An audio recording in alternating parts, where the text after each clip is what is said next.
ಶಾಸ್ತ್ರಿಗಳೇ, ಮುಂದಿನ 3 ರಾಶಿಗಳ ಇಡೀ ವಾರದ ಭವಿಷ್ಯ ಹೇಗಿದೆ ನೀವು ತಿಳಿಸೋದಾದ್ರೆ? ನೋಡೋಣ. ತುಲಾ ರಾಶಿಯವರಿಗೆ ಹೇಗಿದೆ ಈ ಒಂದು ವಾರದ ಆದಿಯಲ್ಲಿ ಅಂತಂದರೆ, ವೃತ್ತಿಯಲ್ಲಿ ಅಸಮಾಧಾನ, ಸ್ತ್ರೀಯರಿಗೆ ಅಸಮಾಧಾನ, ವಿದ್ಯಾರ್ಥಿಗಳಿಗೆ ಕಷ್ಟ ನಷ್ಟಗಳು, ಹಣ, ಕುಟುಂಬ ಘರ್ಷಣೆ. ತುಲಾ ರಾಶಿಯವರಿಗೂ ಸ್ವಲ್ಪ ವೀಕ್ ಆಗಿದೆ. ಕಾರಣ ಏನಪ್ಪ ಅಂದರೆ, ರಾಶ್ಯಾಧಿಪತಿ ಮೊದಲನೇದಾಗಿ ಬಲಹೀನಾಗಿದ್ದಾನೆ. ಕರ್ಮಾಧಿಪತಿ ಚಂದ್ರ ಅವನು ಶನಿ ಜೊತೆಗೆ ಷಷ್ಠದಲ್ಲಿ ಸಂಚರಿಸ್ತಾ ಇರತಕ್ಕಂಥದ್ದು. ಹೀಗಾಗಿ ಸ್ವಲ್ಪ ಮಟ್ಟಿಗೆ ವೃತ್ತಿಯಲ್ಲಿ ವಿರೋಧಗಳು ಬರಬಹುದು, ಅಸಮಾಧಾನ ಉಂಟಾಗಬಹುದು, ಮನಸ್ತಾಪಗಳು ಬರಬಹುದು, ಸೀನಿಯರ್ಸ್ ಜೊತೆಗೆ ಜಗಳಗಳು, ಸಮಸ್ಯೆಗಳು ಉಂಟಾಗಬಹುದು. ಆ ರೀತಿಯ ಸಾಧ್ಯತೆ. ಮತ್ತು ಮಾಂದಿ ದ್ವಿತೀಯದಲ್ಲಿದ್ದಾಗ ವಾಗ್ಘರ್ಷಣೆ, ಕುಟುಂಬದಲ್ಲಿ ತೊಡಕುಗಳು, ವಿದ್ಯಾರ್ಥಿಗಳಿಗೆ ತೊಡಕುಗಳು. ಬರೀ ಇದೇ ಇದೆಯಲ್ಲಪ್ಪ, ಏನು ಕಥೆ ಅಂತಂದರೆ ಏನು ಮಾಡೋದು? ಗ್ರಹಗಳಿಗೆ ಹೀಗೆ ಸಂಚರಿಸುವಾಗ ನಾನು ಇದೇ ಫಲ ಹೇಳಬೇಕಾಗುತ್ತೆ. ಅದೃಷ್ಟವಶಾತ್ ಬುಧ ಚೆನ್ನಾಗಿದ್ದಾನೆ ವಾರದ ಆದಿಯಲ್ಲಿ. ಹೀಗಾಗಿ ಅದೃಷ್ಟದ ದೇವತೆ ಅಧಿಪತಿ ಅವನು ಬುಧ ಚೆನ್ನಾಗಿರುವಾಗ ಸ್ವಲ್ಪ ಮಟ್ಟಿಗೆ ದೈವಾನುಕೂಲದಿಂದ ಸಹಾಯಗಳಾಗುತ್ತೆ. ಹೀಗಾಗಿ ಹತ್ತಿರದಲ್ಲಿ ಯಾವುದಾದ್ರು ನರಸಿಂಹ ಸನ್ನಿಧಾನ ಇದ್ದರೆ ಈ ವಾರ ಇಡೀ ದಯವಿಟ್ಟು ತಾವು ನರಸಿಂಹ ಸನ್ನಿಧಾನಕ್ಕೆ ಹೋಗಿ ಬನ್ನಿ. ಅಲ್ಲೊಂದು ಅಭಿಷೇಕ ಮಾಡಿಸಿ, ದೇವಸ್ಥಾನಕ್ಕೆ ಹೋಗಿ ನೀವು ಮಾಡಿಸುವ ಅಭಿಷೇಕವೋ ಪೂಜೆಯೋ ಯಾವುದಿದೆ ಆ ಬಲದ ಮೇಲೆ ಸಕಲ ಗ್ರಹ ಬಲ ನೀನೇ ಸರಸಿಜಾಕ್ಷ ಅಂತ ದಾಸರು ಹೇಳ್ತಾರೆ. ಅವನ ಪ್ರಾರ್ಥನೆ ಮಾಡಿದ್ರೆ ಇದು ಯಾವ ತೊಡಕು ನಿಮಗೆ ಅಂಟಲ್ಲ, ಅಷ್ಟು ಬಾಧಿಸೋದಿಲ್ಲ. ಹೀಗಾಗಿ ಭಗವದ್ ಬಲ ಬೇಕಾಗುತ್ತೆ. ಅದನ್ನು ನೀವು ಮಾಡಿ ದಯವಿಟ್ಟು. ಇನ್ನು ಉಳಿದ ಹಾಗೆ ಅಲ್ಲಿ ಬುಧನ ಸಂಚಾರವೂ ಇದೆ ನಿಮಗೆ. ವಾರದ ಅಂತ್ಯ ನೋಡಿ, ವಾರದ ಅಂತ್ಯದಲ್ಲಿ ನಾವು ಗಮನಿಸೋಣ. ಸ್ವಲ್ಪ ಮಟ್ಟಿಗಿನ ವೃತ್ತಿಯಲ್ಲಿ ಸ್ವಲ್ಪ ವಿಶೇಷ ಸಹಾಯಗಳಿತ್ಯಾದಿ ನೋಡಿ. ವಿದೇಶ ಸಂಪರ್ಕ ಲಾಭ ಬರುತ್ತೆ. ವೃತ್ತಿಯಲ್ಲೂ ವಿಶೇಷ ಅನುಕೂಲಗಳು, ಶಿಕ್ಷಣ ಕ್ಷೇತ್ರದಲ್ಲಿ ಅನುಕೂಲ, ಗೌರವ ಸ್ಥಳಗಳು, ಸ್ವಲ್ಪ ಮಟ್ಟಿಗಿನ ಅಪಮಾನಗಳು ಉಂಟಾಗುವ ಸಾಧ್ಯತೆ.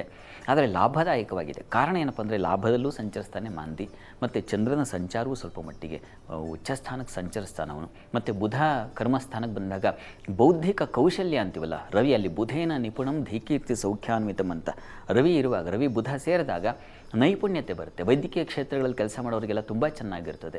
ಮತ್ತು ರಾಜಕಾರಣದಲ್ಲಿ ಇರತಕ್ಕಂಥವ್ರಿಗೆ, ಮತ್ತು ಯಾವುದನ್ನು ನಾವು IT ಫೀಲ್ಡ್ ಅಂತೀವೋ ಅಲ್ಲಿ ಇರ್ತಕ್ಕಂಥವ್ರಿಗೆ ಇದೆಲ್ಲ ತುಂಬ ಚೆನ್ನಾಗಿದೆ. ಸ್ವಲ್ಪ ವಾರದ ಪ್ರಾರಂಭದಲ್ಲಿ ಸ್ವಲ್ಪ ನಿಮಗೆ ತೊಡಕು, ಆಮೇಲೆ ತುಂಬ ಚೆನ್ನಾಗಿದೆ. ಹೀಗಾಗಿ ತುಲಾರಾಶಿ ಏನಪ್ಪ ಗಾಬರಿ ಆಗಬೇಕಾಗಿಲ್ಲ.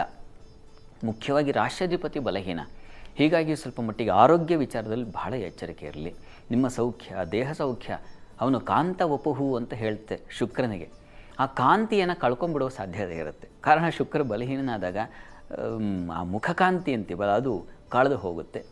ತುಲಾರಾಶಿಯವರಿಗೆ ಎಷ್ಟು ಸಲ ಮುಖ ತೊಳ್ಕೊಂಡ್ರು, ಎಷ್ಟು ಮೇಕಪ್ ಮಾಡಿಕೊಂಡ್ರು, ಅದು ಅಂತರಂಗದಲ್ಲಿ ಅಲ್ಲಿ ಬೆಳಕಬೇಕು.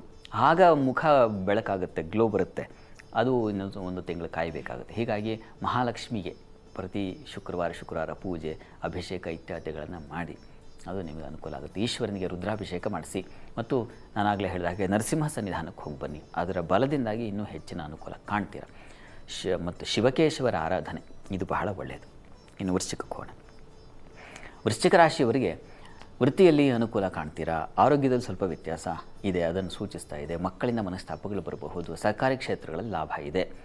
ತಕ್ಕ ಮಟ್ಟಿಗೆ ಮಿಶ್ರವಾಗಿದೆ. ನಿಮ್ಮ ರಾಶ್ಯಾಧಿಪತಿ ಅಷ್ಟಮಕ್ಕೆ ಹೋಗ್ತಾನೆ, ನಿಮಗೂ ಕೂಡ ಆರೋಗ್ಯದಲ್ಲಿ ಸ್ವಲ್ಪ ಏರುಪೇರು, ಶರೀರದಲ್ಲಿ ಸೌಖ್ಯತೆ ಕಳೆದು ಹೋಗುವ ಸಾಧ್ಯತೆ, ಮತ್ತು ಬಹಳ ಮುಖ್ಯವಾಗಿ ಅಪಮಾನ. ಇನ್ಯಾವುದೋ ಸಂದರ್ಭಗಳಲ್ಲಿ ಬೇಡದ ಚಟುವಟಿಕೆ ಅಂದರೆ ಚರ್ಚೆಯೋ, ವಾಗ್ವಾದ, ಘರ್ಷಣೆ, ಅವುಗಳಲ್ಲಿ ನೀವು ಮೂಗು ತೂರಿಸ್ಕೊಂಡು ಹೋಗೋದು, ಅದರಿಂದ ತೊಂದರೆ, ಅಪಮಾನಕ್ಕೊಳಗಾಗೋದು ಈ ಸಾಧ್ಯತೆ ಇದೆ. ಹೀಗಾಗಿ ಹುಷಾರಾಗಿರಿ. ಇನ್ನು ವಾರದ ಅಂತ್ಯ ಗಮನಿಸೋಣ. ವಾರಾಂತ್ಯದಲ್ಲಿ ವೃತ್ತಿಯಲ್ಲಿ ಘರ್ಷಣೆ, ತಕರಾರುಗಳು ಬರುತ್ತೆ. ದಾಂಪತ್ಯದಲ್ಲಿ ಸಾಮರಸ್ಯ, ತೊಂದರೆ ಇಲ್ಲ. ವ್ಯಾಪಾರದಲ್ಲಿ ಅನುಕೂಲ ಕಾಣ್ತೀರಾ. ಕಾರ್ಯಗಳಲ್ಲಿ ವಿಘ್ನಗಳು, ತೊಡಕುಗಳು, ವೃತ್ತಿಯಲ್ಲೂ ತೊಡಕು, ತೊಂದರೆಗಳು ಕಾಣ್ತಕ್ಕಂಥದ್ದು. ಅರ್ಧಕ್ಕೆ ಬ್ರೇಕ್ ಆಗ್ತಕ್ಕಂಥದ್ದು. ಕೆಲಸ ಪೂರ್ಣ ಮಾಡಬೇಕು ಈ ವೀಕೆಂಡ್ ಒಳಗೆ ಅಂತಂದರೆ ಅದು ಶತಪ್ರಯತ್ನ ಪಟ್ಟರೂ ಆಗದೇ ಹೋಗುವ ಸಾಧ್ಯತೆ, ಅದನ್ನು ಸೂಚಿಸ್ತಾ ಇದೆ. ಆದರೆ ಗಾಬರಿ ಬೇಡ. ಇದಕ್ಕೆ ಪರಿಹಾರ ಏನಪ್ಪ ಅಂತಂದರೆ, ವೃಶ್ಚಿಕ ರಾಶಿಯವರಿಗೆ ಗಣಪತಿ ಸನ್ನಿಧಾನಕ್ಕೆ ಗರಿಕೆ ಸಮರ್ಪಣೆ ಮಾಡಿ. ನೋಡಿ, ಈ ದಿವಸ ನಿಮ್ಮ ಏನು ಸಂಕಷ್ಟಹರ ಚೌತಿ ಈ ದಿವಸದಿಂದನೂ ಪ್ರಾರಂಭ ಮಾಡಿ ವಾರ ಇಡೀ ನೀವು ಗಣಪತಿ ಪ್ರಾರ್ಥನೆ ಮಾಡಿದ್ರೆ ಬಹಳ ಒಳ್ಳೆಯದು.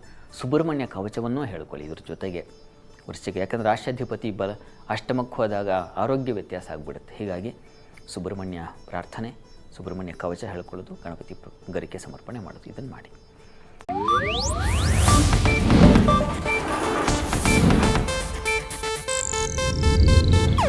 ಇದು ಏಷ್ಯಾನೆಟ್ ನ್ಯೂಸ್ ನೆಟ್ವರ್ಕ್ ಪ್ರಸ್ತುತಿ.